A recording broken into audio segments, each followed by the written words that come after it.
Seagulls take on the Warriors Friday at Four Pines Park. Also live on SEN. Josh Alloy, he returns for the Seagulls. Tolakula.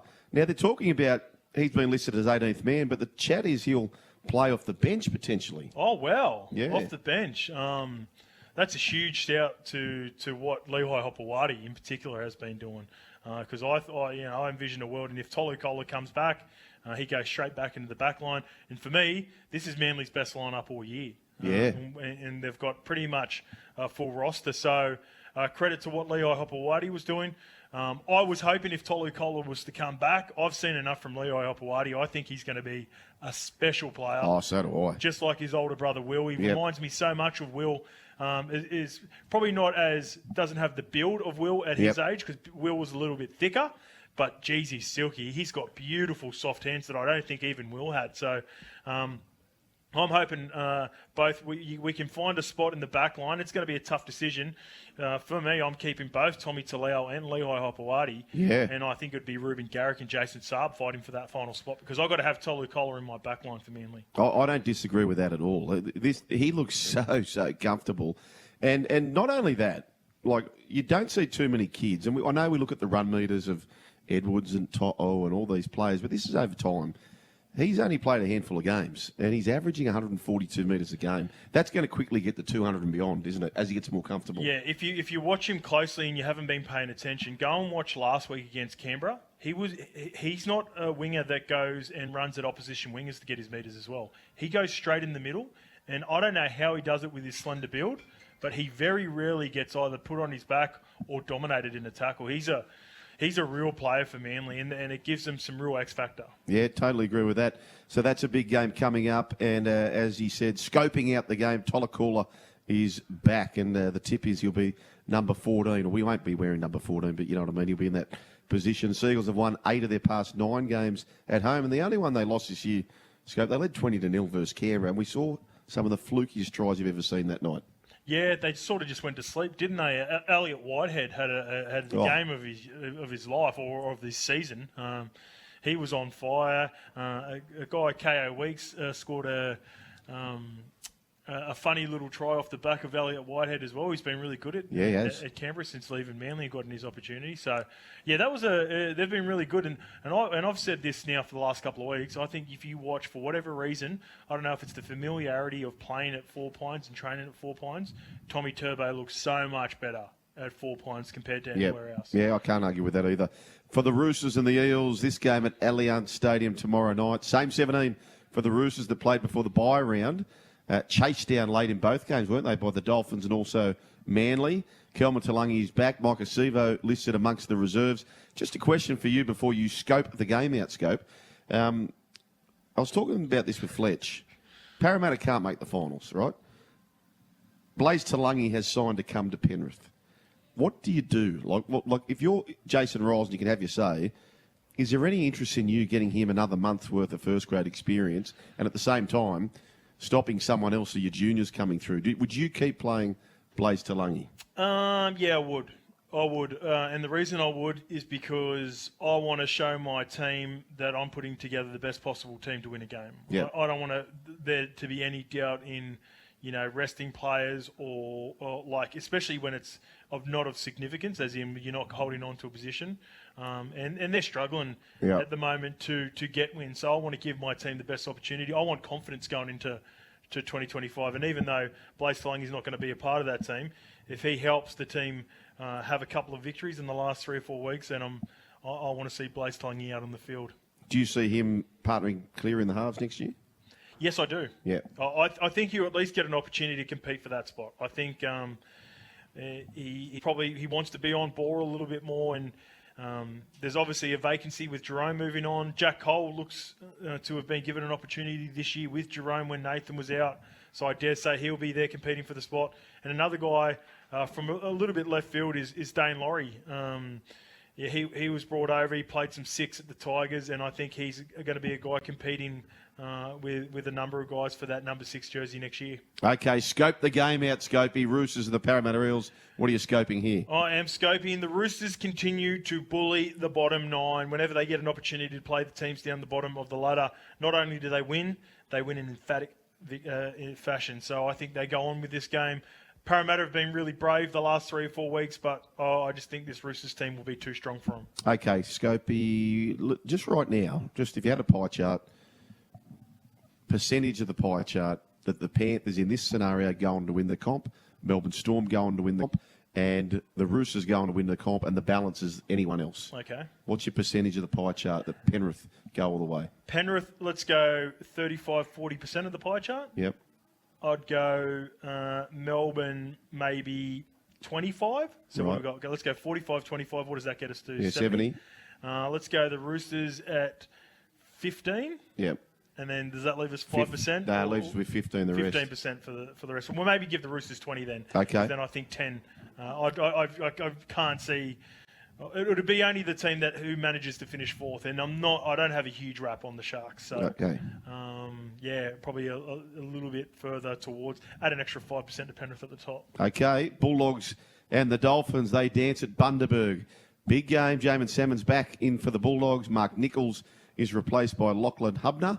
And, well, this is a big old game. What's the scope on this? Yeah, this is a battle for the top 4 and the top 8, respectively, for either teams. This would be huge for either team securing either of those prestigious positions going into the back end of the season. The Dogs need to keep their season alive. With the Sharks having to bye this week, Sugar, they can't afford... Broncos. Oh, sorry, the Broncos. Got the bye. Yeah, sorry, the Broncos. Sharks got the Knights. Okay, there you go. It's almost like a bye. Sugar. I'm only kidding. I've actually...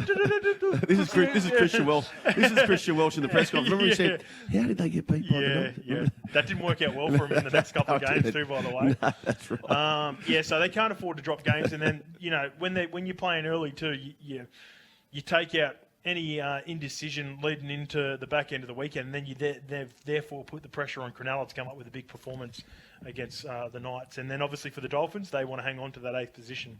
Bulldogs, yeah. Well, Matty just said, will they regret going to Bundaberg and just getting their team out of the flow, so to speak. Cowboys take on the Raiders. By the way, game 200 for Cody Nickaroom too. What a stellar career. He's flying at the moment, Cody. Cowboys and the Raiders both off big losses, important losses. This game at Queensland Country Bank Stadium.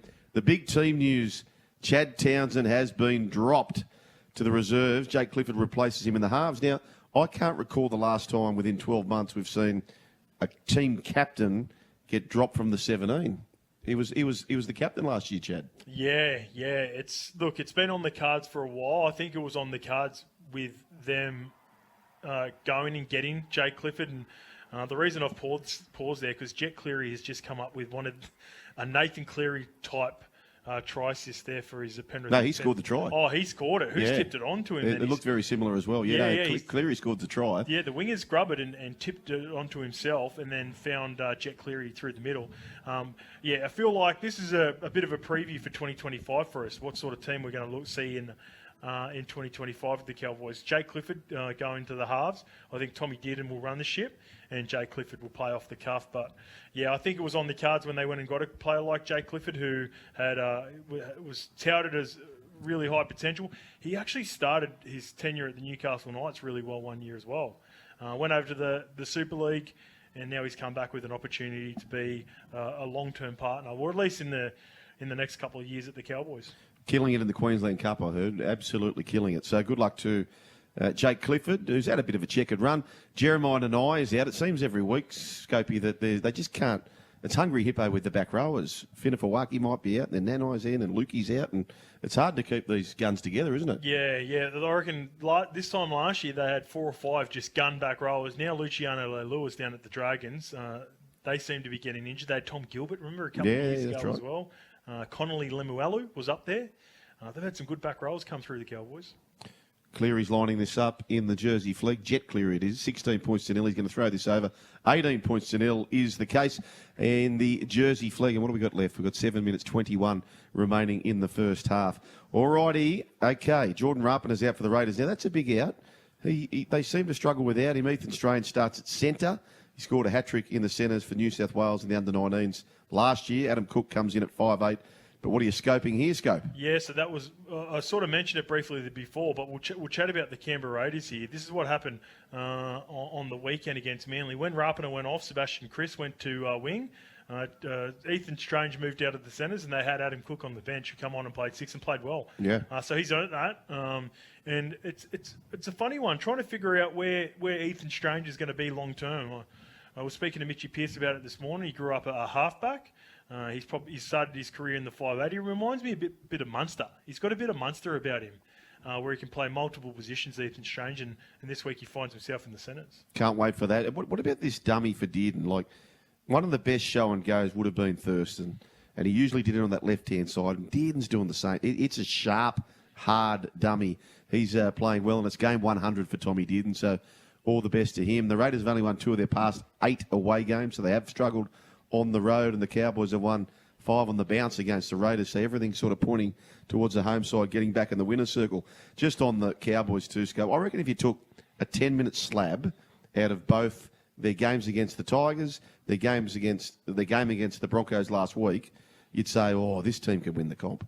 But then you could take another 10-minute slab out of both those games and go, this team's no chance. Last, yeah. The inconsistencies of this team have been evident, and that's a frustrating part for Todd Payton. He's really looked at the performances. Some of the performances you see from the Cowboys, if you watch them closely week in, week out, blow you away.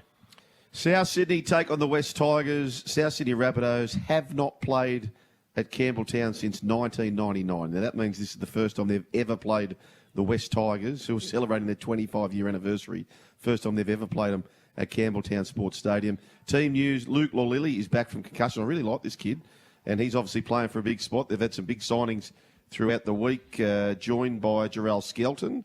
He'll be joining him next year from Canterbury. Of course, Taruva's going to come. So he's got to put his hand up and try and claim that position, the youngster Lolili. He's back. Alex Seafarth replaces Ruben Porter, who's been playing well. And Tallis Duncan comes in for Michael Cheekham, Scope.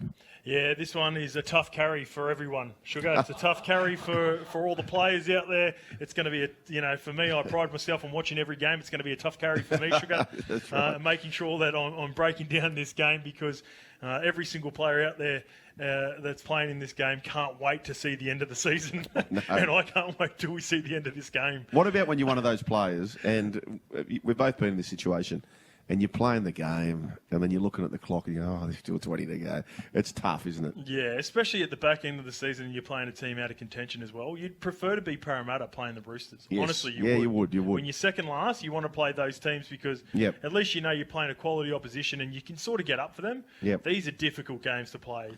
You're both pretty much done. You're missing star players, or in South's season anyway, you're missing star players, and it's going to be a tough carry. Carry for everyone, mate. On the one hand, Scope, I sort of think Tigers will win this. They need to get a win for Campbelltown. They'll win it. This is very much one of their games they win. But on the other hand, I think Cody Walker can destroy teams like this. How do you see it? Yeah, this is what happened a couple of weeks ago. There were moments in the Tigers, they played at Gosford, remember, about 3 or 4 weeks ago, and I thought actually the Tigers looked the better team, and then all of a sudden they'd make under 21s errors and dropping the ball when they were coming out of yardage on about 3 occasions. And it just invited South Sydney back into the game.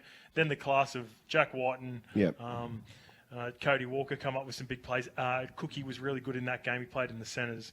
And they were just too classy in the end with some of the big-name players that they got in the team. Dragons and the Titans. Oh, so you're not even bothering to scope in that one? That's the scope. It's a tough carry. That's the scope. That's a tough carry for everyone. Oh, I thought it was a scopeless scope. Dragons and the Titans, Sunday, 2 p.m. It'll be a slick, quick track at Wynn Stadium. And, the big scope here is a mate of yours. Yeah. Congrats to Kieran Foran, 53rd player to play 300 NRL games. I don't know. Some people you don't like to identify or highlight a certain player that was a favourite to play with. He's clearly mine. I played my best footy with Kieran with my time at Manly. He brought out the best of me, and I'm so pumped for him because he's been through so much during his career, and to get to 300,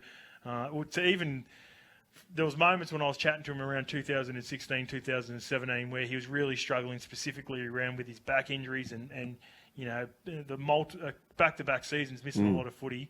To notch 300 games, but not only notch 300 games, be in a really good mental space, get through what they went through at the start of the year, the Titans. Remember, they were 0-8 to the start of the season. That's right. They have steadied the ship Andrew is suggesting that Bull is out for the rest of the year. We've got to go check that out.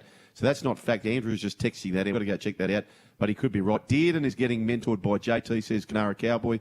And that shows, he's a run first half. And Dion's asking whether Fisher Harris and Dylan Edwards are coming in. Well, it's not confirmed just yet, but we expect, Dion, that both will be playing, Fisher Harris and Dylan Edwards. Jake Clifford killing in the Q Cup. Northern Pride won the minor premiership, also says Canara. So plenty of text coming through to close it out. Sharks and the Knights, and your big scope here is what, Scopey? This is a must-win for the Sharks to lock in. I think if they win this, I think with the schedule that they've got to finish off, this is the last tricky game for them, and takes a lot of pressure off with a 2-point head start on the Bulldogs, who I think come in home strong.